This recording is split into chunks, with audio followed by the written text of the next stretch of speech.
Facebook live में आप लोगों का स्वागत है। आज की बातचीत का विषय हम लोगों ने रखा है किसानों की ट्रैक्टर रैली, जनतंत्र और मोदी का टूटता तिलिस्म। आप लोग अच्छी तरह से जानते हैं कि किसान आंदोलन में क्या हो रहा है। उसके डिटेल्स इंटरनेट पर किसान आंदोलन के जो प्रवक्ता हैं और दूसरे लोग हैं उनके जरिए बड़े सुंदर ढंग से रखे गए हैं, उन्हें आप देख सकते हैं।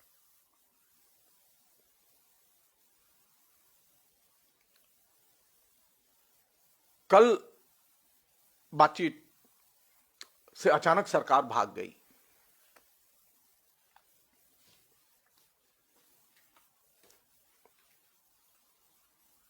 ग्यारहवें दौर की बातचीत थी। किसानों ने कहा था कि जितनी बार बुलाएंगे उतनी बार हम जाएंगे। किसानों ने मना नहीं किया, किसान निराश भी नहीं हुए, लेकिन मोदी निराश हो गए। और ये जो मनोवैज्ञानिक युद्ध है किसान और सरकार के बीच में, इसमें यह किसानों की सबसे बड़ी जीत थी कि निगोशिएशन की टेबल से, संवाद के साझा मंच से किसान नहीं हटे, सरकार भागी। ऐसी सरकार भागी जिसके पास में संसद में पूर्ण बहुमत है।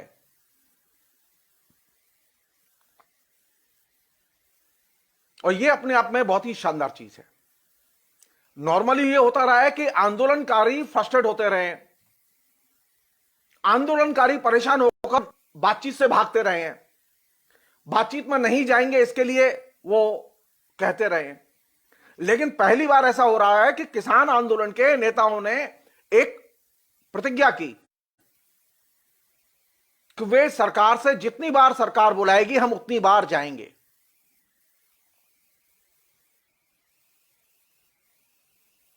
देखिए, कल 11वीं जो दौर की बातचीत थी, उस 11वें दौर की बातचीत में अचानक पता चला कि सरकार भाग गई। सरकार की तरफ से कृषि मंत्री नरेंद्र तोमर ने यह बात कही कि हमको तो जो कुछ कहना था हम कह चुके, अब इसके अलावा हम कुछ नहीं कहेंगे, आप लोगों का शुक्रिया। हमारा सरकार से सवाल यह है कि सरकार टेबल से भागी क्यों?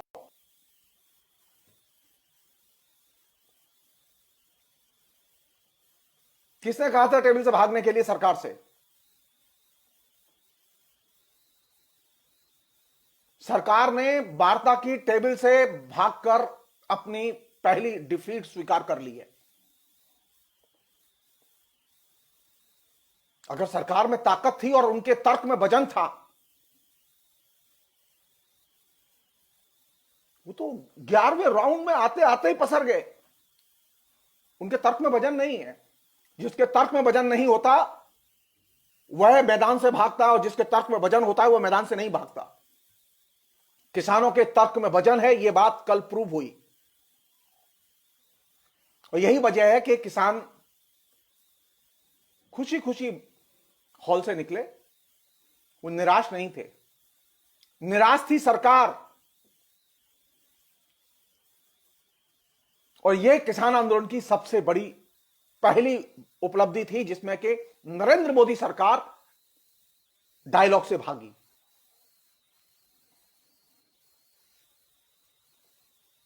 जिसने भी नरेंद्र मोदी को, या नरेंद्र मोदी ने स्वयं अगर यह बुद्धि दी और यह बुद्धि से काम लिया कि अब हम आगे बात नहीं करेंगे, तो यह उनकी सबसे बड़ी पराजय है।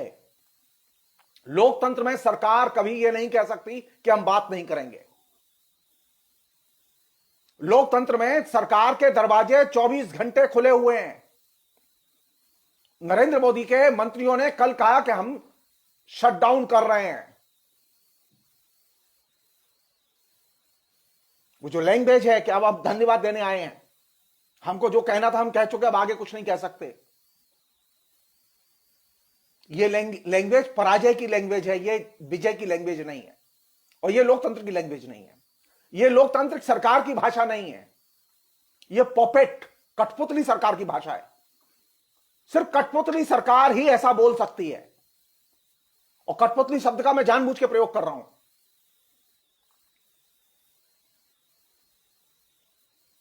नरेंद्र मोदी सरकार के अंदर यह साहस होना चाहिए, उन्हें कहना चाहिए कि हम, आप जब तक मामला हल नहीं होगा हम बैठेंगे। अरे किसान तो रोड पर बैठे हुए हैं, सर्दी में बैठे हुए हैं, 2 डिग्री 3 डिग्री टेम्परेचर में बैठे हुए हैं, आपको विज्ञान भवन में बैठने में परेशानी हो रही है, वो भी 3-4 दिन में एक बार, 2 घंटे के लिए, 1 घंटे के लिए, 15 मिनट के लिए, 20 मिनट के लिए। किसानों के चेहरे इतने बुरे लगते हैं, किसानों की मांगे इतनी बुरी लगती हैं, किसान बार बार यही बोलेंगे कि कानून वापस लो। आपके अंदर धैर्य होना चाहिए कि आप सुने, बार बार सुने। किसान जो आपके पास आ रहे हैं वो इसलिए आ रहे हैं कि वो आपको दबाव में लाना चाहते हैं, प्रेशराइज करना चाहते हैं, आपके दिमाग को बदलना चाहते हैं। किसान सरकार को विनोवर करना चाहते हैं, लेकिन सरकार भाग रही है। वे सरकार का दिल जीतना चाहते थे, लेकिन सरकार तो कठपुतली है, वो टिक कैसे सकती थी। तो कल की 11वें दौर की बातचीत के बाद मेरी व्यक्तिगत राय यह है कि सरकार, पहली बार ऐसा हुआ कि कोई सरकार बातचीत से भागी।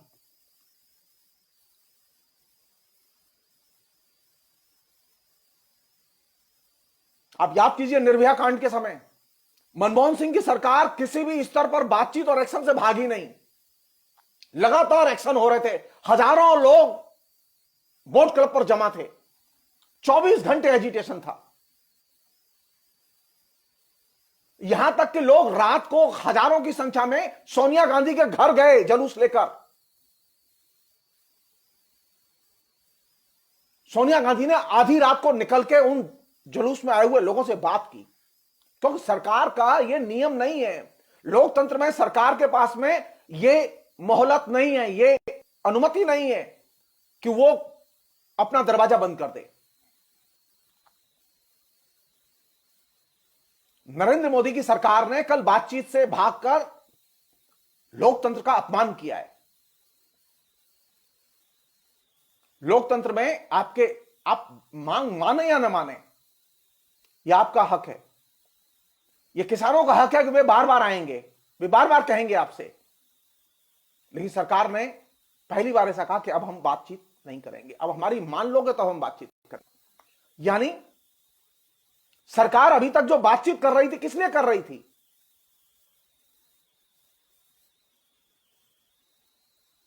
किसानों की मांग मानने के लिए बातचीत नहीं कर रही थी, मैनिपुलेशन के लिए बातचीत कर रही थी। किसानों ने अपनी एकजुटता और दृढ़ता के जरिए मैनिपुलेशन की सारी संभावनाएं नष्ट कर दी। तो जब मोदी को लगा कि मैनिपुलेशन नहीं तो डायलॉग नहीं, तो मोदी के लिए डायलॉग का मतलब मैनिपुलेशन। मोदी लोकतांत्रिक संवाद में विश्वास नहीं करते, वो मैनिपुलेशन में विश्वास करते हैं। और किसानों ने अपनी एकजुटता और अपनी दृढ़ता के जरिए मैनिपुलेशन के सभी रास्ते बंद कर दिए। और यही वजह थी कि सरकार डायलॉग की टेबल से भागी। और ये जो सरकार का डायलॉग की टेबल से भागना,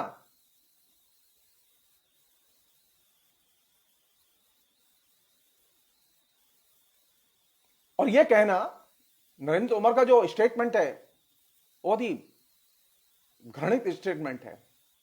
वो ये है कि वे कह रहे हैं कि कुछ ताकतें आंदोलन खत्म करना नहीं चाहती।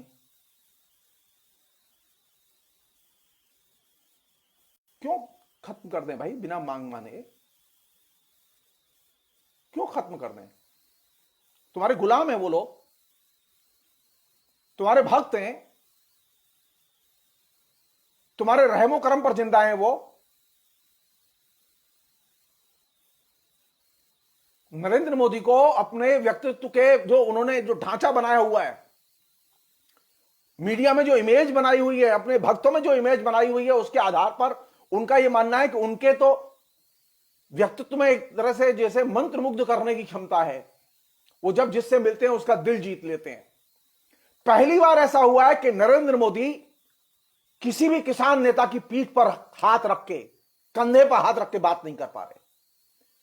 पहली बार ऐसा हुआ है कि किसी भी किसान नेता से गले नहीं मिल पा रहे। नरेंद्र मोदी ट्रंप से गले मिल सकते हैं, ब्रिटेन के प्रधानमंत्री से गले मिल सकते हैं, दुनिया के हर राष्ट्राध्यक्ष से गले मिल सकते हैं, लेकिन नरेंद्र मोदी किसानों से गले नहीं मिल सकते। क्यों? क्योंकि किसान मैनिपुलेशन के लिए कोई रास्ता नहीं छोड़ रहे। किसानों के आंदोलन के सामने नरेंद्र मोदी के सो कॉल्ड मंत्रमुग्ध व्यक्तित्व का कोई मूल्य नहीं रह गया, क्योंकि कल टेबल से नरेंद्र मोदी और उनकी सरकार भाग गई। दिलचस्प है, कल की मीटिंग में 3 घंटे का इंटरवल। कहीं सुना है आपने? 15 मिनट की फिल्म और 3 घंटे का इंटरवल। मेरी ये राय है कि नरेंद्र मोदी ने अपनी आइडियोलॉजिकल डिफीट कल एक तरह से स्वीकार कर ली। अब नरेंद्र मोदी के सामने ऑप्शन क्या है और किसानों के सामने ऑप्शन क्या है? किसानों के सामने ऑप्शन यह है कि वे अपने आंदोलन को कंटिन्यू रखें और वे अपनी ट्रैक्टर रैली को भी कंटिन्यू रखें, और ये जैसा कि उन्होंने निर्णय लिया है कि वे ट्रैक्टर रैली करेंगे और ये उनका फैसला स्वागत योग्य है। किसानों का ट्रैक्टर रैली करना स्वागत योग्य है। तो नरेंद्र मोदी के सामने ऑप्शन क्या है? नरेंद्र मोदी के सामने ईमानदारी से एक ही ऑप्शन है, जिसका कि मैं एक अपनी फेसबुक लाइव के प्रोग्राम में मैं जिक्र कर चुका हूं। नरेंद्र मोदी संसद में जाएं,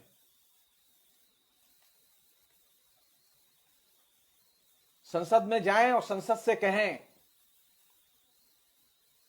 कि मैं संसद से माफी चाहता हूं।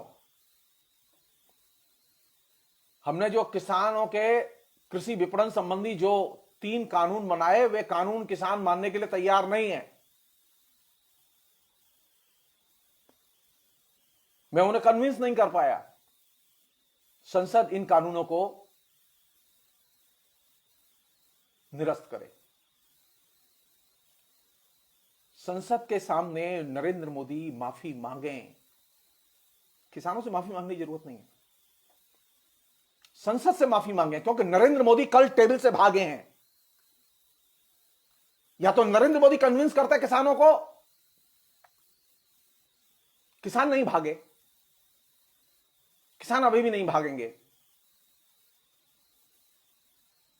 तो पहली जो चुनौती है नरेंद्र मोदी के सामने वो क्या है कि नरेंद्र मोदी के मंत्रियों ने जो किसानों के सामने 11वें दौर की वार्ता के तक जितनी बातें कही हैं, उन्होंने क्या कहा था? उन्होंने यह कहा था कि हम बिजली बिल को और उसमें जो प्रावधान है उनको हम ठंडे बस्ते में डालेंगे। नरेंद्र मोदी निकाले नोटिफिकेशन। नरेंद्र मोदी पराली से जुड़े हुए मसले पर निकाले नोटिफिकेशन के पराली जलाना क्राइम नहीं है, और इस पर जो केस लगाए गए थे वो सब वापस लिए जाते हैं। नरेंद्र मोदी अपने वक्तव्य पर तो कायम रहे। मैंने कल एक बात कही थी, मैं फिर रिपीट कर रहा हूं, नरेंद्र मोदी सफेद झूठ बोलने में मास्टर है। अन्यथा तो नरेंद्र मोदी ने जब कल बातचीत से अपने को विड्रॉ कर लिया, तो कम से कम 11वें दौर की बातचीत तक सरकार ने जो प्रस्ताव किए थे उन प्रस्तावों पर तो अमल होना चाहिए।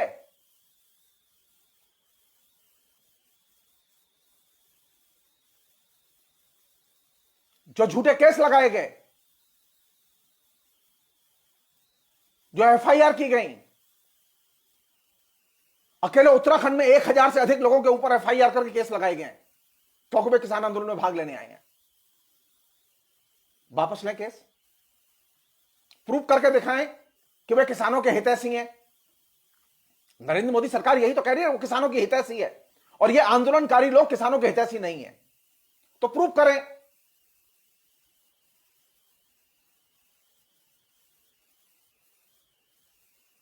इन चीजों को करने के लिए तो पार्लियामेंट में जाने की जरूरत नहीं है नरेंद्र मोदी को। खाली एक फोन करने की जरूरत है उत्तराखंड सरकार के लिए, केस वापस ले लीजिए। खाली दिल्ली पुलिस के कमिश्नर को एक फोन करने की जरूरत है कि दिल्ली में ट्रैक्टर रैली करने दीजिए। रैली करना कोई कत्लेआम मचाना नहीं है। और किसने कहा आपसे कि 26 तारीख को आंदोलन नहीं हो सकता? कहां लिखा हुआ है ये?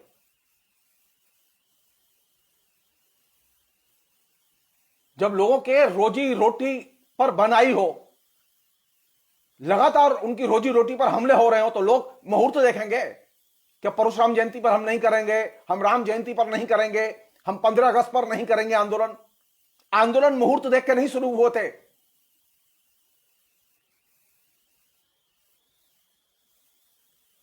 अगर आपको 26 जनवरी की इतनी ही चिंता थी तो आपको सोचना चाहिए, आपको टेबल छोड़ के नहीं जाना चाहिए था। एक और चीज है, और बहुत सीरियस चीज कह रहा हूं मैं, नरेंद्र मोदी ये हथकंडे अपनाने बंद कर दें। ये जो भय का प्रशासन और भय के प्रशासन के जरिए वो जो सहमति क्रिएट करते हैं, सारे देश को उन्होंने उल्लू बनाया इसके आधार पर। जिस दिन से नरेंद्र मोदी ने शपथ ली है, सारे मीडिया में एक ही कैंपेन हुआ है कि हम नरेंद्र मोदी आए, लोगों की बांस कर देंगे। और ये भय क्रिएट करने के बाद नरेंद्र मोदी ने सारे देश के नागरिकों के अंदर सो कॉल्ड सहमति, नरेंद्र मोदी से सहमति, नरेंद्र मोदी से किसी की सहमति नहीं है। मेरी बात मत मानिए आप खाली इंडिया टुडे, आज तक ने जो सर्वे पब्लिश किया है उसे पढ़िए ध्यान से।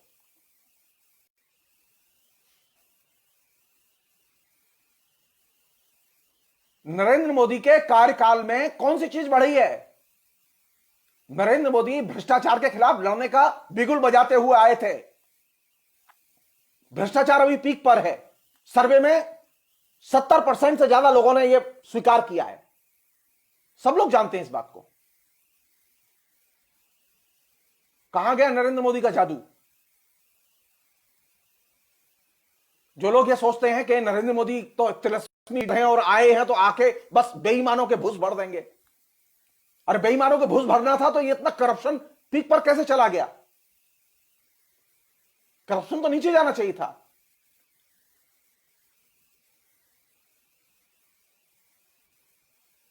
और एक चीज और,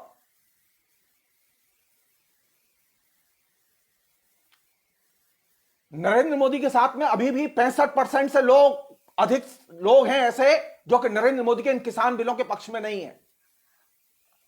ये तो आज तक का सर्वे है, जो कि प्लांटेड सर्वे होते हैं, जनरली ऑफिस में बैठ के तैयार किए जाते हैं, तो उनमें यह हाल है।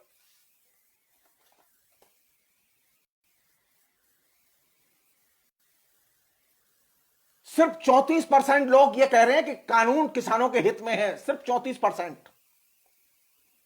66% लोग अभी भी यह कह रहे हैं कि यह किसानों के हित में नहीं है तरह तरह से।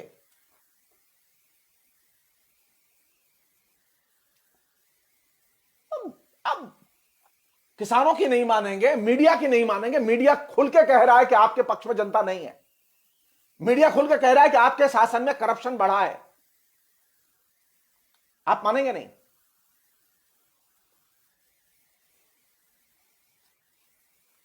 तो पहला जादू जो दहशत के जरिए पैदा किया गया कि नरेंद्र मोदी का मतलब है करप्ट लोगों के दिलों में दहशत। मोदी जी, आज तक का सर्वे पढ़िए और जानिए कि आपको लेकर कोई दहशत नहीं है। करप्ट लोग एकदम मौज कर रहे हैं। करप्शन पीक पर है। उत्तर प्रदेश में, बाकी राज्यों में भी यह हाल है। नीचे अदना सा एडीएम डीएम होता है तो उसको हर महीने फिक्स है उसका कि उसको कितनी रकम ऊपर पहुंचानी है।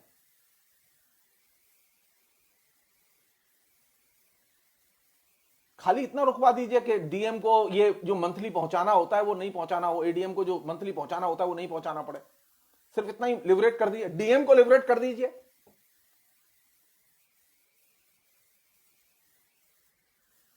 तो नरेंद्र मोदी के प्रचार अभियान में नरेंद्र मोदी के इस जादुई व्यक्तित्व के बारे में जो ये कहा गया था कि नरेंद्र मोदी करप्शन का शत्रु है, ये सफेद झूठ साबित हुआ है पिछले 6.5 साल के एक्सपीरियंस के आधार पर। बल्कि वास्तविकता यह है कि नरेंद्र मोदी के शासन में करप्शन दिन दुनी रात चौगनी गति से बढ़ा है, हर स्तर पर करप्शन बढ़ा है। और करप्शन का हालत यह सेंट्रलाइज करप्शन है।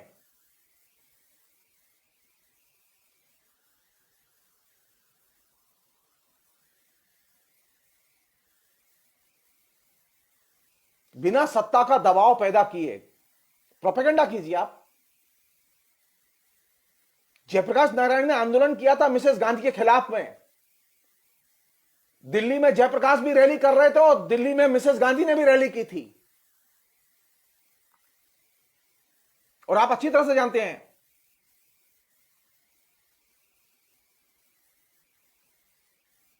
मिसेस गांधी ने पैरेलल सभाएं की थी, लेकिन मिसेस गांधी ने यह नहीं किया था कि वह भय का आतंक पैदा करे। हां, अल्टीमेटली मिसेस गांधी एक ऐसी जगह गई जिसे हम लोग इमरजेंसी कहते हैं, और जब इमरजेंसी लगाई गई, आप याद कीजिए 1 जुलाई 1975, 1 जुलाई 1975 को दिल्ली में हिंदुस्तान के करोड़पति अरबपति लोगों ने मार्च निकाला, led by Ghanshyam Das Birla and sons.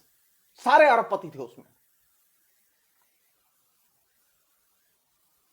आपातकाल का समर्थन करते हैं और 20 सूत्री कार्यक्रम का समर्थन करते हैं।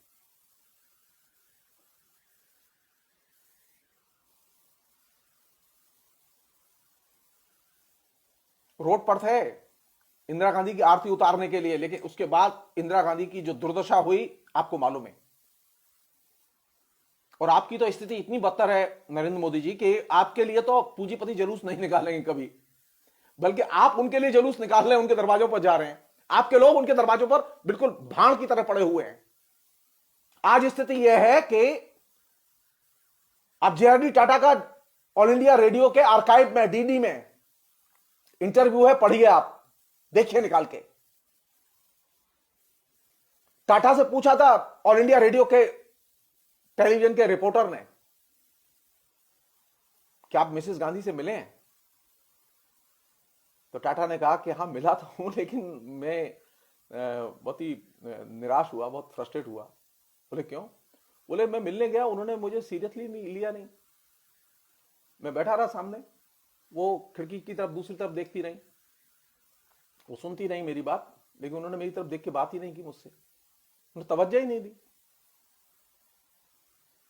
मिसेस गांधी वो टाटा के पिता को लिफ्ट नहीं देती थी। वही मिसेस गांधी जब आपातकाल उन्होंने लागू किया तो उनके सामने सारे पूंजीपति उनके पीछे खड़े थे। उसके बावजूद मिसेस गांधी को पराजित होने से, जनता से कट ऑफ होने से कोई नहीं रोक पाया।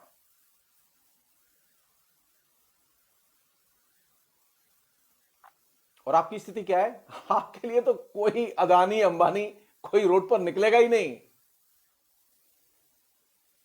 कभी नहीं निकलेंगे इस जुलूस में, क्योंकि वो जानते हैं कि आपकी स्थिति कठपुतली की तरह है।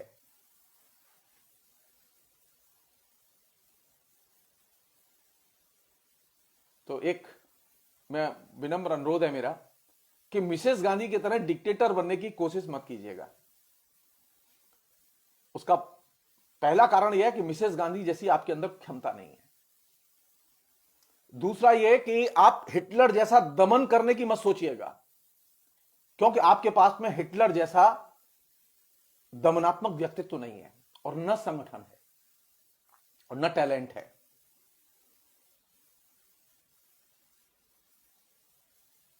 मिसेस गांधी ने तो 1971 में पाकिस्तान को हराया था। आप अभी तक पाकिस्तान और चीन से सामान्य सी कोई झड़प में विजय नहीं हासिल कर पाए हैं। आपकी स्थिति बहुत खराब है। सो आप प्लीज ये गलती मत करिएगा, मिसेस गांधी बनने की गलती मत करिएगा। मिसेस गांधी ने आपातकाल के लिए माफी मांगी थी। और आप तय मान लीजिए, आप किसान आंदोलन की मांगे न मानने के लिए माफी मांगेंगे, क्योंकि ये किसान आंदोलन आपके पूरे के पूरे जो जादुई व्यक्तित्व आपने मीडिया के जरिए खड़ा किया था, उसको उसने एकदम तार तार कर दिया है। एक अन्य चीज वो ये कि आपने जो पूरा का पूरा पैटर्न डेवलप किया है अपने कैंपेन के जरिए, क्योंकि ये जो किसान खड़े हैं ना मोर्चे पर दिल्ली के, इन किसानों ने एक बड़ा मैसेज दिया है। आपने सारे देश को एक मैसेज दिया था कि सारा देश मुझसे सहमत है और सारा देश मेरे पीछे खड़ा है, और इन किसानों ने एक मैसेज दिया है कि सारा देश आपके पीछे नहीं खड़ा। इन्होंने आपने जो सहमति का जो माहौल अपने पक्ष में बनाया था उसको एकदम तार तार कर दिया है, और ये इस आंदोलन की सबसे बड़ी दूसरी बड़ी उपलब्धि है। पहली उपलब्धि यह थी जो कल आप भागे, और दूसरी बड़ी उपलब्धि यह है कि इस जो आपका मॉडल था कैंपेन का, जिसमें आपने सारे देश में सहमति पैदा की थी अपने व्यक्तित्व के पक्ष में, अपनी राजनीति के पक्ष में, इस किसान आंदोलन ने उस सहमति को एक सिरे से तोड़ के रख दिया है। एक और चीज, आपने एक और बहुत खतरनाक काम किया है। आपने जनता का नेशनलाइजेशन किया है, जनता का राष्ट्रीयकरण किया है। जनता में जो ये जो हिंदू हिंदू हिंदू के नाम पे जो नेशनलाइजेशन है उसका, ये जो मशीन आपकी चली है, इसने बहुत बड़ी समस्या पर खड़ी की है आपके लिए और इस देश के लिए। आपने एक तरफ जनता का राष्ट्रीयकरण किया और दूसरी तरफ जनता के जो रिसोर्सेस थे उनको कॉर्पोरेट घरानों के हवाले कर दिया। सरकार की जो संपत्तियां थी उन्हें कॉर्पोरेट घरानों के हवाले कर दिया, और दूसरी तरफ जनता के दिलो दिमाग और जीवन का राष्ट्रीयकरण किया। तो ये जो किसान जो रोड पर बैठा है और अब ट्रैक्टर रैली निकालने के लिए एकदम तैयारी कर रहा है, ये इस जनता के नेशनलाइजेशन का एकदम जबरदस्त प्रतिवाद है। आपने जनता का राष्ट्रीयकरण वैसे ही किया जैसे किसी जमाने में मुसोलिनी ने जनता का किया था, लेकिन आपको उम्मीद नहीं थी। आप समझ रहे थे कि हम तो मुसोलिनी हैं। आपको उम्मीद ही नहीं थी कि जनता इतने बड़े लेवल पर जमीन पर उतर आएगी।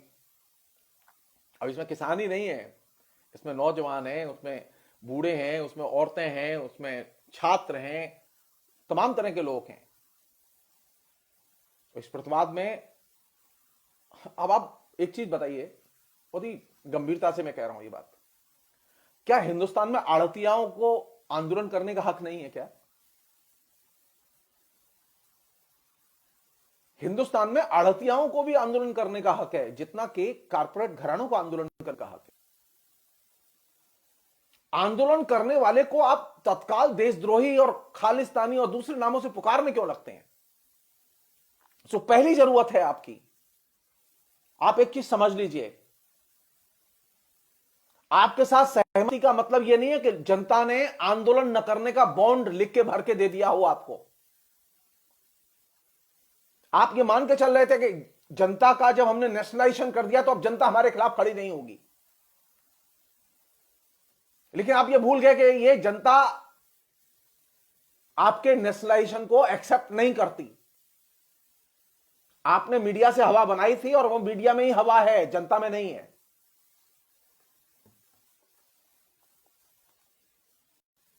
और जनता में जब आपकी हवा नहीं है और जनता में हवा निकल रही है,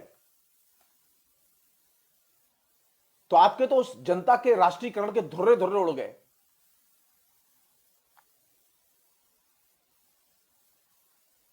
आपने सहमति के नाम पर क्या किया? जनता की सहमति लेके आपने मजदूरों के हक छीने, उनकी सेफ्टी के लिए जो बने हुए कानून थे उन सबको आपने सस्पेंड किया। आपने मजदूरों के हक छीनने के साथ साथ उनके काम के घंटे बढ़ाए।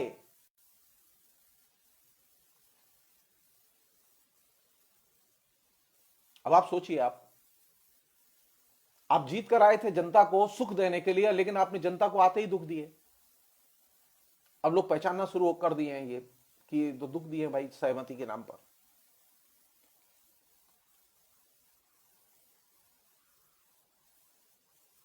और ये जो सहमति की कल्चर जो आपने विकसित की, जिसका कि आप मीडिया के जरिए बहुत बड़े स्केल पर आप कम्युनिकेशन या संप्रेषण करते रहे हैं, उस सहमति की संस्कृति को आपने सेना से लेकर आम साधारण आदमी तक फैला दिया। मैं एक किस्सा बता रहा हूं आपको। कुछ दिन पहले ही घटना थी, मैं सिलीगुड़ी जाने के लिए एयरपोर्ट पर बैठा हुआ था। मेरे इर्द गिर्द तमाम कश्मीर जाने वाले सैनिक बैठे हुए थे। मेरे पास एक सैनिक बैठा हुआ था, मेरे पास हाथ में मोबाइल था और मैं मोबाइल में कोई पोस्ट ठीक कर रहा था ऐसे ही। तो मेरे पास जो सैनिक था वो तत्काल बोला मुझसे, मैंने उससे बोला नहीं, मैं परिचय ही नहीं किया था उससे। उसने कहा कि क्या आप जेएनयू से हैं? मैंने कहा कि हाँ बताइए। अब उसने जेएनयू को गालियां देनी शुरू कर दी तत्काल। मैंने ध्यान नहीं दिया, मैंने समझा कोई वैसे ही होगा सिविल ड्रेस में कोई वैसे आदमी। फिर देखा ध्यान से तो वो सेना के चारों तरफ सैनिक बैठे हुए थे और वो बैठा हुआ था पास में। तो मैंने हंस के कहा उससे, मैंने कहा तुम जो जेएनयू की इतनी आलोचना कर रहे हो, कभी जेएनयू गए हो? जो कह रहे हो कि जेएनयू के लड़के देशद्रोही होते हैं, कभी जेएनयू को देखा है तुमने जाके? बोला नहीं। उसके लिए जाने की जरूरत तो है नहीं। सहमति के नाम पर जो जहर लोगों के बीच में बोया गया वो क्या था? कहां से शुरुआत की आपने? टुकड़े टुकड़े गैंग के कैंपेन से शुरुआत की आपने। मोदी के साथ सहमति का मतलब है कि हिंदुस्तान के जो राष्ट्रीय संस्थान है उनके प्रति आप द्वेष भावना का प्रचार करें। जवाहरलाल नेहरू विश्वविद्यालय के छात्रों, नौजवानों की, शिक्षकों की हिंदुस्तान के विकास में बहुत महत्वपूर्ण भूमिका रही है। वो बहुत ही सर्वोच्च पदों पर रहे हैं हिंदुस्तान में, लेकिन वो सैनिक कुछ भी सुनने के लिए तैयार नहीं था। फिर मैंने अंत में उससे हंस के कहा, मैंने कहा जिसे तुम देशद्रोही संस्थान कहते हो, तुम जानते हो कि जो नेशनल डिफेंस अकादमी की जो डिग्री है वो कहां से मिलती है? बोले जी कहीं से भी मिलती हो। अरे मैंने कहीं से नहीं, वो जवाहरलाल नेहरू विश्वविद्यालय से मिलती है। जिस विश्वविद्यालय ने हिंदुस्तान में लाखों सैनिकों को डिग्रियां दी हों, उस विश्वविद्यालय के बारे में आपने सहमति की कल्चर की आड़ में उस विश्वविद्यालय के बारे में जहर भर दिया। यह बात मैं क्यों कह रहा हूं? यह बात मैं इसलिए कह रहा हूं कि नरेंद्र मोदी ने जो सहमति की कल्चर का जो वातावरण बनाया, उसके आड़ में जो चीज चल रही थी, आवरण में जो चीज घट रही थी, किसान आंदोलन की ब्यूटी है, उसने उस आवरण को एक सिरे से तार तार करके उड़ा दिया है। अब कोई भी व्यक्ति नरेंद्र मोदी के इस देशद्रोही वाले जो आरोप जो कि वो हर दूसरे दिन लगाते रहे हैं, इसे मानने के लिए तैयार नहीं है। एक अन्य चीज और बहुत इंपॉर्टेंट चीज वो ये कि नरेंद्र मोदी के आने के बाद जो उनकी इमेज तैयार की गई, वो इमेज क्या थी? वो इमेज ये थी कि नरेंद्र मोदी के आने के बाद में अर्थव्यवस्था एकदम छलांगे लगाने लगेगी। आप देखिए तो सही, क्योंकि अब तक एक ऐसा व्यक्तित्व था जो कि बोलता नहीं था, कोई काम नहीं करता था, उसके मुंह में आवाज नहीं थी, वो गूंगा था, जो प्रधानमंत्री थे हमारे मनमोहन सिंह। और नरेंद्र मोदी बोलते ही नहीं है, बहुत डायनेमिक भी हैं। तो आपने क्या किया? आपने जहां एक तरफ जनता के नेशनलाइजेशन के लिए काम किया और लोगों के हिंदूकरण के लिए काम किया, नीचे कैंपेन किया, हिंदू राष्ट्रवाद के लिए नीचे जनता में कैंपेन किया, वहीं दूसरी तरफ आपने जो सबसे खतरनाक कैंपेन किया वो ये था कि हम अर्थव्यवस्था को हाई जंप करके ऊपर ले जाएंगे। कहां ले गए आप 6.5 साल में? हाई जंप करके, ये कोरोना के पहले की बता रहा हूं, कोरोना के पहले अर्थव्यवस्था ऑलरेडी रसातल में चली गई।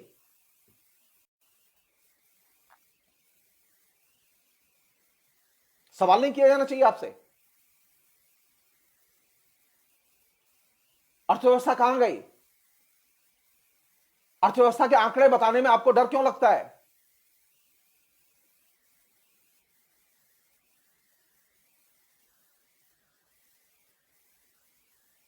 आपने एक चीज और पैदा की, बहुत ही अच्छे ढंग से, कैलकुलेटेड ढंग से पैदा की, अपनी सहमति की इमेज के जरिए। वो क्या था? अगर नरेंद्र मोदी को साथ रहना है और नरेंद्र मोदी के साथ जीना है तो दो चीजें आप मान लीजिए। एक तो यह अतीत से प्रेम करना सीख जाइए आप,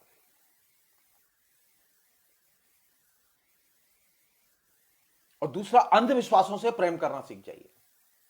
और इन दो चीजों का आपने जम के प्रचार किया।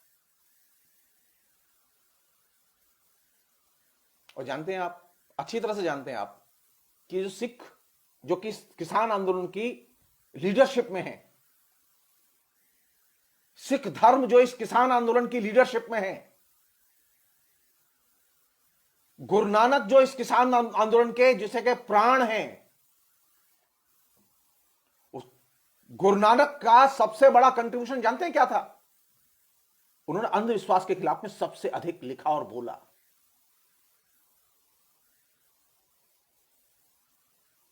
अब आप सोचिए कैसे लोग आपके खिलाफ खड़े हैं। ये लोग, किसान लोग अंधविश्वास नहीं मानते, और ये सरदार लोग तो एकदम नहीं मानते। छोटी सी बात बता रहा हूं मैं आपको, उनके यहां जन्मपत्री नहीं बनती, हमारे यहां जन्मपत्री बनती है। वो फलादेश में भाग्य फल में विश्वास ही नहीं करते। सिख धर्म ने अंधविश्वासों के खिलाफ में बहुत गहरी चेतना पैदा की। ये किसान आंदोलन में जो सिख धर्म बीच में आ गया, इसने ये जो हिंदुत्व का जो पूरा का पूरा प्लॉट डेवलप किया गया था 6 साल में, इसे एकदम धराशायी कर दिया। और आप याद कीजिए, भक्ति आंदोलन के दौरान गुरु नानक का सबसे बड़ा कंट्रीब्यूशन क्या था? सबसे बड़ा कंट्रीब्यूशन यही था कि हम मूर्ति पूजा नहीं मानते। कौन सी चीज थी महत्वपूर्ण? गुरु ग्रंथ साहिब बुक, कोई मूर्ति नहीं, निराकार। और मोदी की कल्चर, मोदी की कल्चर तो मूर्ति के बिना हो ही नहीं सकती। नरेंद्र मोदी ने पिछले 6 साल में जितने मूर्तियों के अनावरण किए और जितना मूर्तियों पर खर्च किया है, उतना किसी एक कॉलेज पर भी खर्च नहीं किया।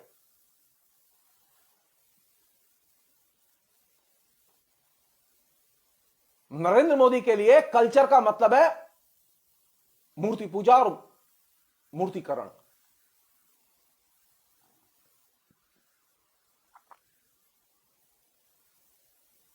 शिक्षा महत्वपूर्ण नहीं है कल्चर में, मूर्ति महत्वपूर्ण। जेएनयू भले ही भाड़ में चला जाए, लेकिन विवेकानंद की मूर्ति जरूर लग जानी चाहिए जेएनयू के गेट पर।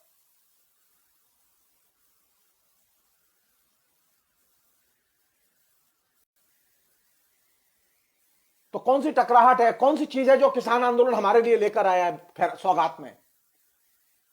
किसान आंदोलन ने सबसे बड़ी चुनौती दी है कि वे, ये जो अतीत बोध है, इस अतीत बोध से में नहीं रहते। वो वर्तमान में रहते हैं। वे अतीत पूजा में नहीं रहते। ये वे किसान है जिनका के अंधविश्वासों में कोई विश्वास नहीं है।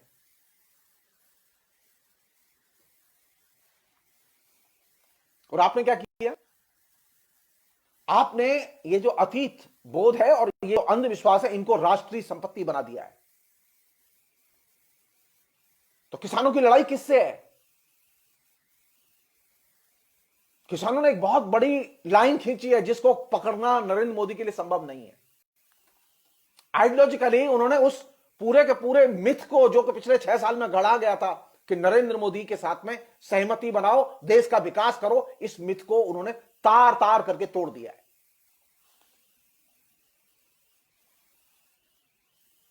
उन्होंने एक चीज और की है, ये जो राष्ट्रवाद का वर्चस्व था पॉलिटिक्स में, इस वर्चस्व को एकदम भगा दिया है।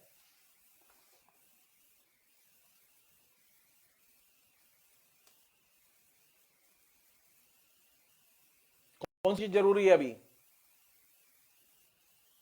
अंत में ये बात कह के मैं बात समाप्त करूंगा। मैं अभी कौन सी चीज जरूरी है जिसको कि नरेंद्र मोदी को करना चाहिए? नरेंद्र मोदी ने जो सबसे बड़ी चीज थी वो ये कि साइबर कम्युनिकेशन को ही एकमात्र कम्युनिकेशन बना दिया। पिछले 6 साल का जो सबसे बड़ा जो टॉपिक है, आपको टीका लगवाना है, ऐप में रजिस्टर कराओ। आपको आधार कार्ड का काम करना है, आप ऐप में रजिस्टर कराओ। कोई चीज ऐसी नहीं है जो साइबर कम्युनिकेशन के बिना आप कर सकें।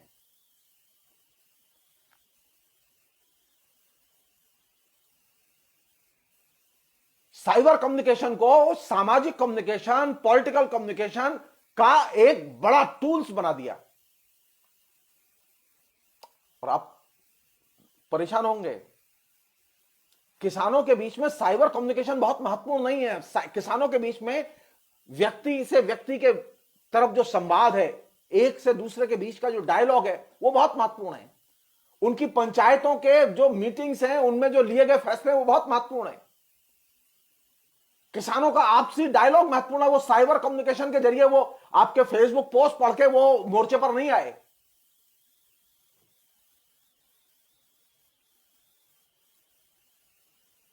तो साइबर कम्युनिकेशन एकदम निर्णायक कम्युनिकेशन है, इसके बिना आप जी नहीं सकते।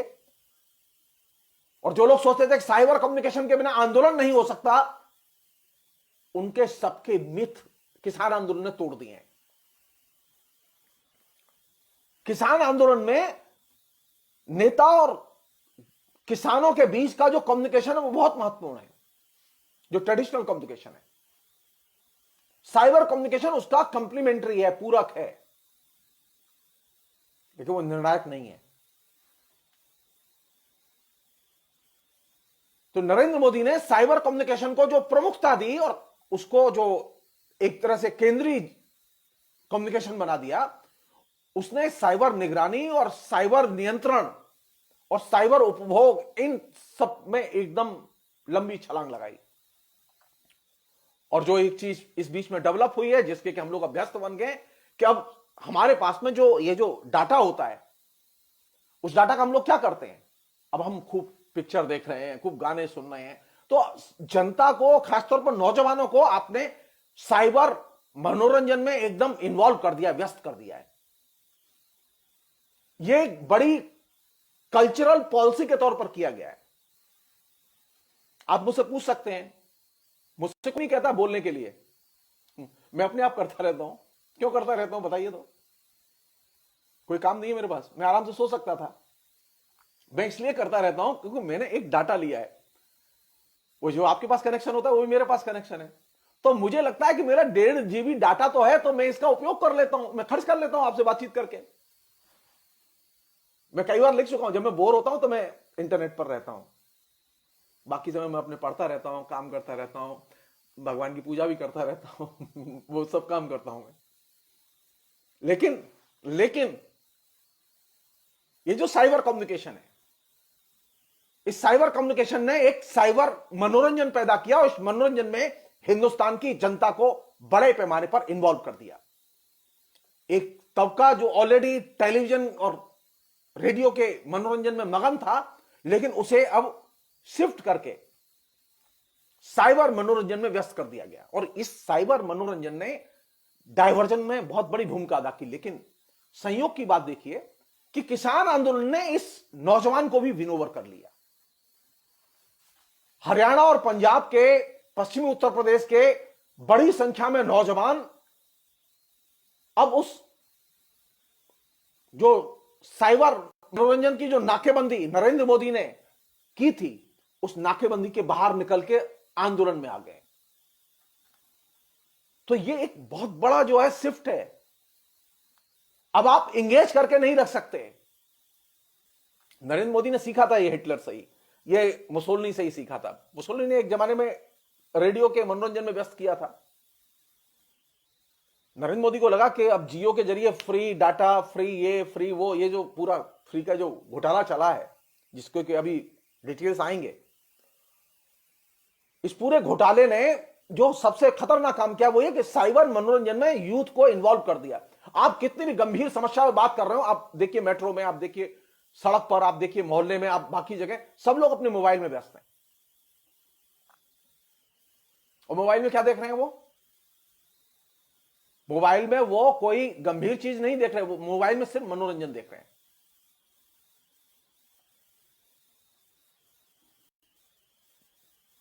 तो नरेंद्र मोदी के सहमति के जादू को निर्मित करने में साइबर मनोरंजन और साइबर कम्युनिकेशन एक केंद्रीय टूल के तौर पर विकसित किया गया। उसके अब परखच्चे उड़ने शुरू हो चुके हैं। और नरेंद्र मोदी ने क्या किया? वो वहां रुकने वाले नहीं थे, क्योंकि ये जो मनोरंजन का जो दबाव है नौजवान के ऊपर, ये जो साइबर उपभोग का जो दबाव है भारत के नागरिकों के ऊपर, हर आदमी को मजबूर किया जा रहा है कि वो साइबर उपभोग करे, साइबर यूजर बने।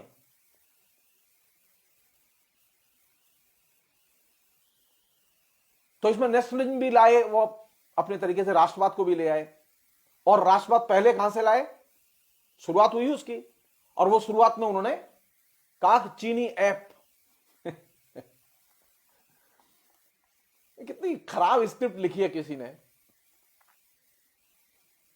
अरे मनोरंजन को मनोरंजन रहने देते, कम्युनिकेशन को कम्युनिकेशन रहने देते, लेकिन आपने इसमें भी नेशनलिज्म को दाखिल कर दिया।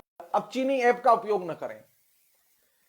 अब चीनी कोलैबोरेशन से जो कार का कारखाना चल रहा था, वो कोलैबोरेशन से वो कारखाना ही बंद हो गया, क्योंकि चीनी माल बंद हो गया ना।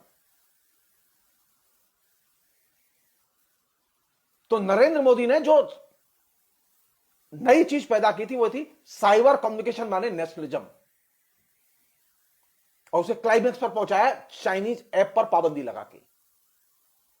अचानक उनको पता चला कि इन चाइनीज ऐप से जो है वो राष्ट्रीय सुरक्षा के लिए खतरा है, लोगों की प्राइवेसी के लिए खतरा है, वगैरह वगैरह, व्यक्ति की सुरक्षा और स्वतंत्रता के लिए भी खतरा है।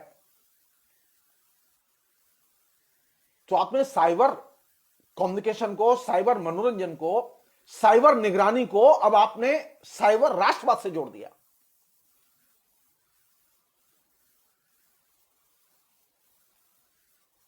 और इसके जरिए आपने राष्ट्रीय माल की उपभोग करो, राष्ट्रीय माल का उपयोग करो, made in India, made in India. अरे रहोगे विश्व व्यापार संगठन में, है ना? निकल आओ वहां से। किसने रोका है? करो पाबंदी सब पर, देखते हैं हम।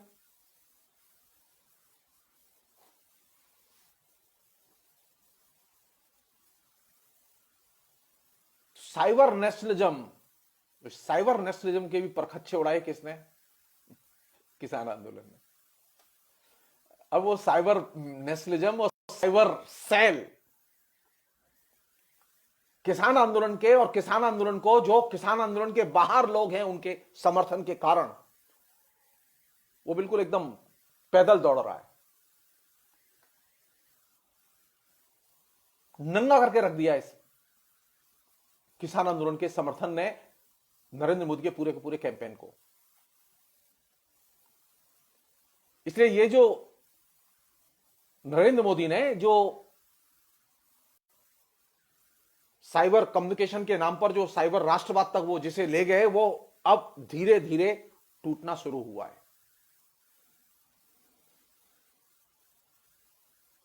आने वाले दिनों में इसके और भी झगड़े होंगे और चीजें सामने आएंगी, तय है।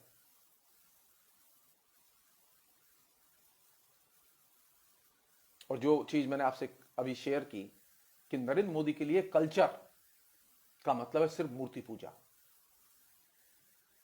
वो मूर्ति से अधिक कल्चर का कोई दाम नहीं है उनके। कल्चर में उनके एजुकेशन नहीं आती, वो आती होगी किसी पढ़े लिखे लोगों के यहां, लेकिन कल्चर में उनके यहां बुद्धिजीवी नहीं आते। कल्चर में खाली उनके यहां मूर्ति आती है। कल्चर में उनके यहां विचारधारा नहीं आती अच्छी।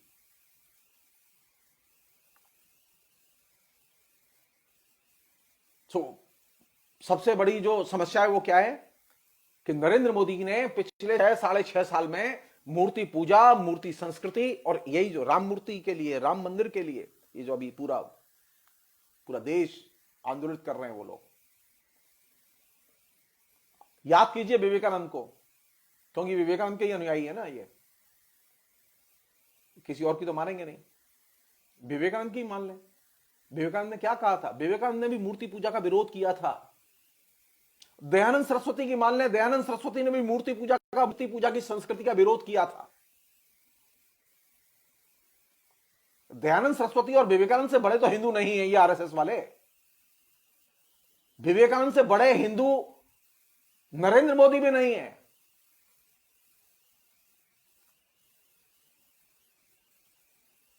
गुरु नानक से बड़े भारतीय नहीं है नरेंद्र मोदी। गुरु नानक ने मूर्ति पूजा का विरोध किया, कबीर ने मूर्ति पूजा का विरोध किया,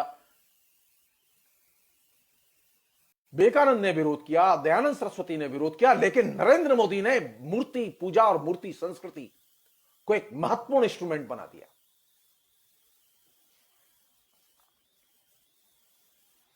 और उसमें वो चुनेंगे।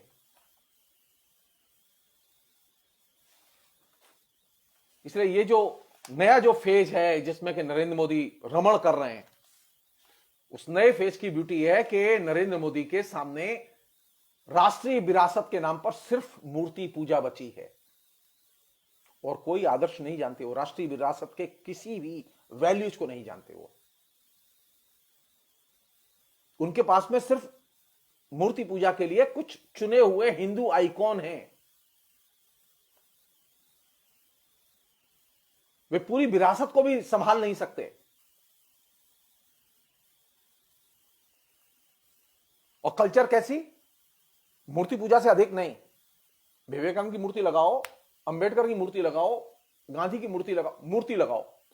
आप याद कीजिए मूर्ति कल्चर को और मूर्ति पूजा को। एक और नेता है जिसने सबसे अधिक महत्व दिया,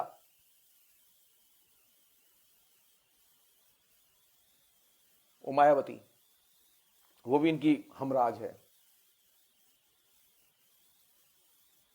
कल्चर का मतलब मूर्ति पूजा नहीं है। मूर्तियां बहुत छोटा हिस्सा है कल्चर का, वो कल्चर का सर्वस्व नहीं है। शिक्षा को आप नरक में ले गए, शिक्षा के साथ जुड़े हुए शिक्षकों को, शिक्षा संस्थानों को आप नरक में ले गए और आप कल्चर बचाएंगे, आप हिंदुस्तान की विरासत बचाएंगे। हिंदुस्तान का सबसे बेहतरीन विश्वविद्यालय को आपने नरक कुंड बना दिया। जवाहरलाल नेहरू विश्वविद्यालय मतलब माने अब एकदम रद्दी विश्वविद्यालय। बुद्धिजीवियों पर हमले, बेशुमार हमले, 3 बुद्धिजीवियों की हत्या तक की। तो कल्चर का मतलब बुद्धिजीवी नहीं होते, कल्चर का मतलब शिक्षा नहीं होती, कल्चर में विरासत नहीं आती। विरासत में हिंदू भी हैं, मुसलमान भी हैं, ईसाई भी हैं, बौद्ध भी हैं, जैन भी हैं, सब हैं। कल्चर में आदिवासी भी हैं, दलित भी हैं। तो आपने जो ये मूर्ति संस्कृति और मूर्ति पूजा जो शुरू की, इस मूर्ति संस्कृति मूर्ति पूजा ने जो कल्चर के क्षेत्र में जो डिवीजन था, जो वर्गीय भेद थे, विभिन्न किस्म के धर्मों, संप्रदायों, संस्कृतियों के जो भेद थे, उन सारे भेद को आपने एक तरह से बाईपास किया, ओवरटेक किया, इग्नोर किया और एक ही चीज पर जोर दिया। हिंदू संस्कृति माने मूर्ति संस्कृति, हिंदू संस्कृति माने मूर्ति पूजा, जो गलत है। हिंदू संस्कृति की परंपरा में मूर्ति पूजा का निषेध करने वालों की एक लंबी विरासत है। चारबाग भी हिंदू थे, मूर्ति पूजा नहीं मानते थे। विवेकानंद भी हिंदू थे लेकिन मूर्ति पूजा नहीं मानते थे। महात्मा गांधी भी हिंदू थे लेकिन मूर्ति पूजा नहीं मानते थे, ईश्वर को नहीं मानते थे। उनकी रचना बलिए उठा के देखिए और पढ़िए। तो मूर्ति पूजा के नाम पर जो नरेंद्र मोदी ने संस्कृति निर्मित की है,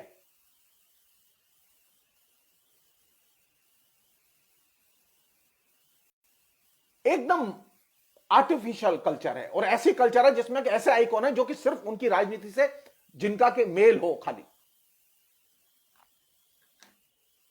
कमाल है।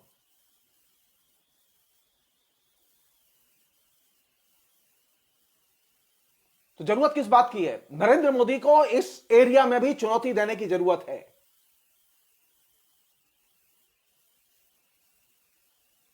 ये जो विचारधारा निकाल देंगे, परंपराओं को निकाल देंगे, विरासत को निकाल देंगे, वैल्यूज को निकाल देंगे और फिर मूर्ति बना देंगे, नहीं भाई, ये अलाउ नहीं है, ये अलाउ नहीं है। अरे हमें समझ में आती है, आपने अंबेडकर को माला पहनाई तो अंबेडकर की रचनावली प्रकाशित करने पर रोक क्यों लगाई?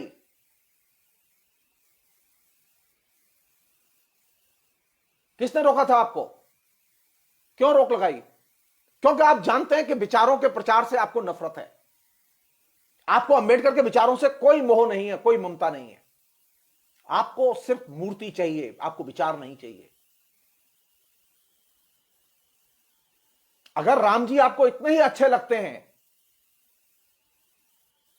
तो थोड़ा सा तुलसीदास को भी ठीक से पढ़ लेते हैं, थोड़ा सा वाल्मीकि को भी ठीक से पढ़ लेते। वाल्मीकि और तुलसीदास के बिना राम राम नहीं बनते, सब जानते हैं, सारे लोग जानते हैं।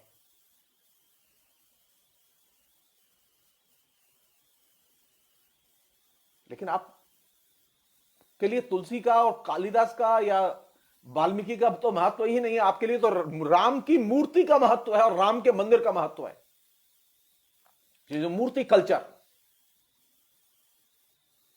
जो पूरे के पूरे एथोस से, हमारी विरासत से, हमारी परंपरा से, हमारी संस्कृति के जो वैविध्य हैं, उसके जो विचारधारात्मक वैविध्य हैं, उसके जो वर्गीय वैविध्य हैं, उसके जो अंदर जो तमाम किस्म की जो अनेक सरणियां हैं, संप्रदाय हैं, उनके वैविध्य हैं, उनको आप नहीं मानते, उन्हें नहीं देखते, आप सिर्फ मूर्ति देखते हैं। और आपने जो नई कल्चर पैदा की है, वो कौन सी कल्चर है? तीर्थों की मार्केटिंग, हिंदू पर्व और उत्सवों की मार्केटिंग। कुंभ होगा तो कुंभ के लिए 25 करोड़ रुपए वृंदावन पर खर्च हो जाएंगे, अर्ध कुंभ पर। अरे 25 करोड़ रुपए में आप वृंदावन में एक अच्छा कॉलेज बना सकते थे, लेकिन आप एक कॉलेज नहीं बनाएंगे, तो कॉलेज आपकी प्राथमिकता नहीं है।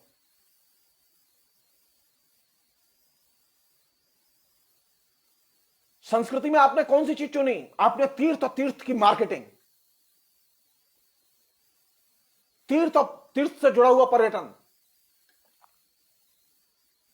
तो आप जिस जनता का राष्ट्रीयकरण कर रहे हैं, जिस जनता का हिंदूकरण कर रहे हैं, उस जनता को आप हिंदू नहीं रहने देते, आप उसे हिंदू कंज्यूमर बना रहे हैं।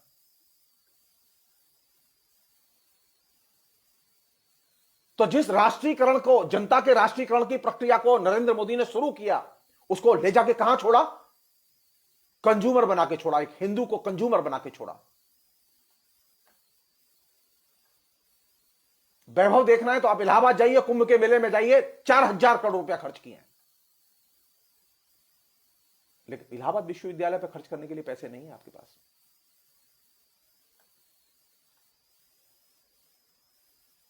कल्चर का मीनिंग बदल दिया। कल्चर माने मूर्ति पूजा, कल्चर माने तीर्थ और उनकी मार्केटिंग।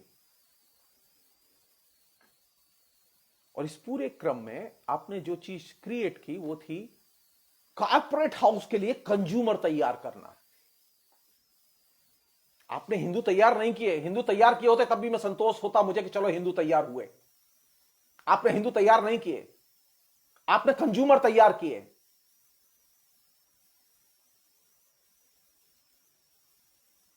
तो नरेंद्र मोदी की कल्चर का जो मॉडल है वो न तो धर्म की सेवा करता है, न वो किसान की सेवा करता है, न वो राष्ट्र की सेवा करता है। वो किसकी सेवा करता है? वो कॉर्पोरेट हाउसेस की सेवा करता है। जनता का जो राष्ट्रीयकरण किया गया उससे जनता को उन्होंने किसमें कन्वर्ट कर दिया? उन्होंने उपभोक्ता में कन्वर्ट कर दिया।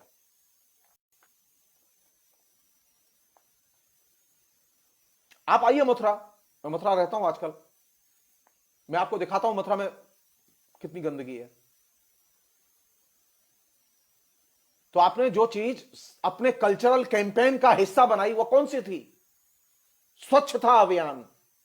ये सफाई स्वच्छता अभियान, इस स्वच्छता अभियान को आपने जो अपना टारगेट बनाया, उसका क्या हश्र हुआ?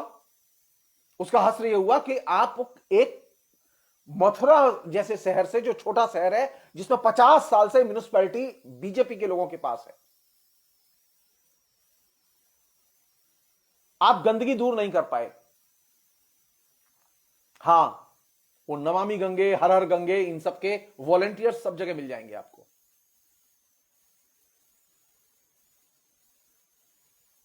मूर्ति संस्कृति, जनता का राष्ट्रीयकरण, मूर्ति गतिविधियों पर जोर, मूर्ति पूजा पर जोर, न लाइब्रेरी, न विश्वविद्यालय, न कॉलेज, न सड़कें, न सफाई, न सफाई कर्मचारी। सिर्फ आप आइए, मैं आपको दिखाता हूं कि मथुरा में यमुना कितनी गंदी है। कई हजार करोड़ रुपए खर्च हो चुके हैं सफाई अभियान पर, लेकिन यमुना में पानी नहीं है, सिर्फ कीचड़ है, कीचड़। मुझे तकलीफ होती है। अब आप ये तकलीफ, हिंदू की तकलीफ समझ लें, पंडित की तकलीफ समझ लें, नागरिक की तकलीफ समझ लें, बुद्धिजीवी की तकलीफ, मैं जानना चाहता हूं कि यह तकलीफ किसी हिंदू धर्म के ठेकेदार को क्यों नहीं होती?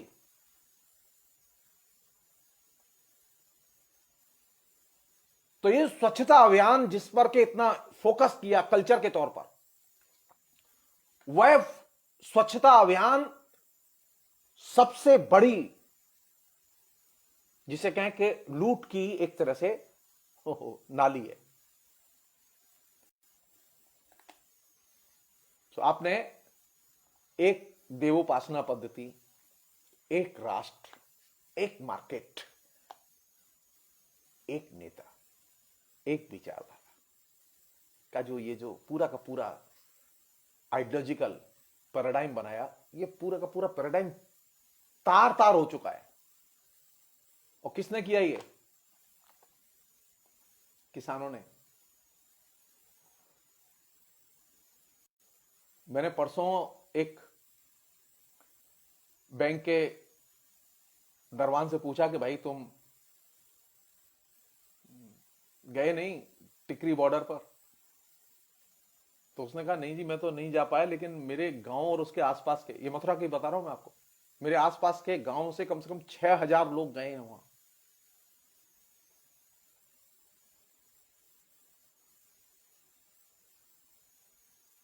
कौन सी चीज बदल रही है?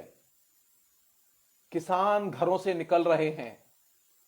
हमें किसानों के आंदोलन का समर्थन करना चाहिए, क्योंकि किसानों के आंदोलन ने बहुत जेन्युइन मांगे सामने रखी हैं। नरेंद्र मोदी की सरकार ने उन मांगों पर बातचीत करने से वो टेबल से भागी है। कल किसान नहीं भागे। नरेंद्र मोदी सरकार का किसानों से डायलॉग से भागना नरेंद्र मोदी की पराजय है। नरेंद्र मोदी के पास में कोई शरण स्थली नहीं है सिवाय संसद के। मेरी अंत में अपील है कि नरेंद्र मोदी संसद में जाएं और संसद से कहें कि हमसे गलती हुई, जो हमने कृषि विपणन के जो 3 कानून बनाए, उन कानूनों पर हम किसानों को समझा नहीं पाए, हमसे गलती हुई, हम ये कानून वापस लेना चाहते हैं। संसद में जाएं और माफी मांगते हुए ये प्रस्ताव रखें, अन्यथा तय मानिए, अन्यथा तय मानिए नरेंद्र मोदी के व्यक्तित्व के ही नहीं, भाजपा के पूरे संगठन के पुर्जे पुर्जे उड़ जाएंगे। अभी तो पंजाब, हरियाणा और पश्चिमी उत्तर प्रदेश में हाल खराब हुआ है। धीरे धीरे देश के बाकी हिस्सों में भी यही हाल होगा। किसान रोड पर निकलेंगे और बीजेपी के लोग घर में बंद होंगे। मेरी अपील है नरेंद्र मोदी सरकार तुरंत अक्ल से काम ले, किसानों को ट्रैक्टर रैली करने की परमिशन दे।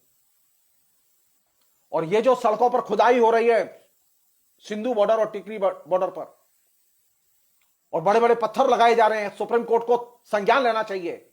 सरकार है जो कि लोगों को रास्ते उनके बाधित कर रही है। पहली बार ऐसा हुआ है। ये सरकार जाने से रोक रही है लोगों को। पहले गड्ढे करके रोका, अब पत्थर लगाए जा रहे हैं, बड़े बड़े पत्थर लगाए जा रहे हैं। फिर कह रहा हूं गलतफहमी है। आप पहाड़ खड़ा कर दीजिए। ये वो मजदूर हैं और ये वो किसान हैं जो पहाड़ को जो है मिट्टी में बदल देते हैं। हिंदुस्तान में जितने पहाड़ साफ हुए हैं और जितने जंगल साफ हुए हैं वो सब इन्हीं किसानों के साफ किए हुए हैं। वो नरेंद्र मोदी जैसे नेताओं के और पुलिस के और सेना के द्वारा साफ नहीं किए गए। तो किसानों की ताकत को कम करके नहीं देखना चाहिए। तो बेहतर यह सम्मान के साथ में किसानों को ट्रैक्टर रैली करने की अनुमति दी जाए और दिल्ली में रामलीला मैदान या बोट क्लब पर बैठ के धरना करने की परमिशन दी जाए, ऑफिशियली दी जाए, और चलने दें आंदोलन। और सरकार बातचीत बंद न करे। सरकार का बातचीत से विड्रॉ करना सरकार की पराजय है। सरकार की हताशा इसमें व्यक्त हुई है कि सरकार निराश हो गई। लोकतंत्र में सरकार निराश नहीं होती। लोकतंत्र में सरकारों के पास में विकल्प खत्म नहीं होते। सरकार हमेशा दरवाजे खुले रखती है। सो बेहतर यह है कि टकराव का रास्ता छोड़ें और किसानों को परमिशन दें।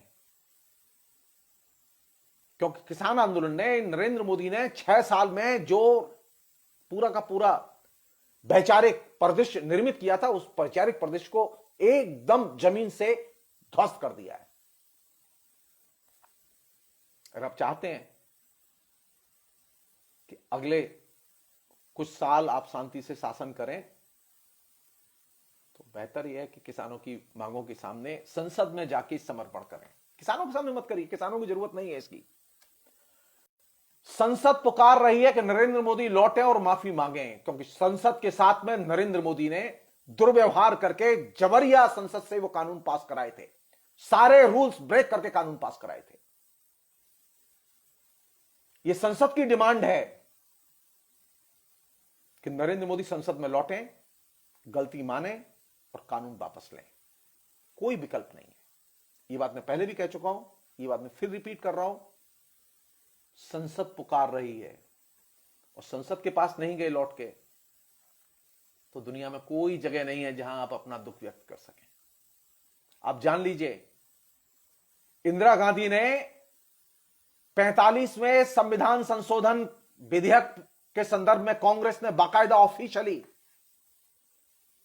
संसद में कहा था कि उनसे गलती हुई, उन्होंने इमरजेंसी लगाई और इसीलिए उन्होंने इमरजेंसी कभी न लग सके ऐसे प्रावधान का समर्थन किया। उन्होंने गलती मानी। कहां मानी? संसद में जाके। उन्होंने गलती मानी अपनी 1984 के दंगों की, संसद में जाके। प्लीज जाइए, देर मत कीजिए। संसद पुकार रही है, किसानों को अनुमति दीजिए, किसान संसद के दरवाजे तक जाएं और बैठे रहें। हम देखना चाहते हैं। और अगर आपने अनुमति नहीं दी तो तय मान लीजिए किसान तो जाएंगे। किसान जाएंगे और आंदोलन करेंगे। आप उन्हें रोक नहीं सकते। सुभाष चंद्र बोस का दिन है ना आज। सुभाष चंद्र बोस ने एक ही बात कही थी जो मैंने आपसे शेयर की अभी। बलिदान, बलिदान और सिर्फ बलिदान। और किसान बलिदान देने के लिए निकले। लोकतंत्र बचाना है तो बलिदान देना होगा। एक कुर्बानी का जज्बा किसानों ने दिखाया है। भाजपा के लोगों में कुर्बानी का कोई जज्बा नहीं है। वो पहले भी नहीं था, फ्रीडम मूवमेंट में भी नहीं था। आरएसएस के लोगों में, फ्रीडम मूवमेंट के बाद में भी उन्होंने कोई कुर्बानी नहीं दी। लेकिन फ्रीडम मूवमेंट में किसानों ने कुर्बानी दी थी। किसान आंदोलन के नेताओं ने कुर्बानी दी थी। कई दर्जनों किसान आंदोलन रिवोल्ट हुए हैं अंग्रेजों के खिलाफ में, और ये भी बड़ा रिवोल्ट है। प्लीज चूकिए मत, अंततः इतिहास माफ नहीं करेगा। फिलहाल इतना ही। बहुत बहुत शुक्रिया, थैंक यू।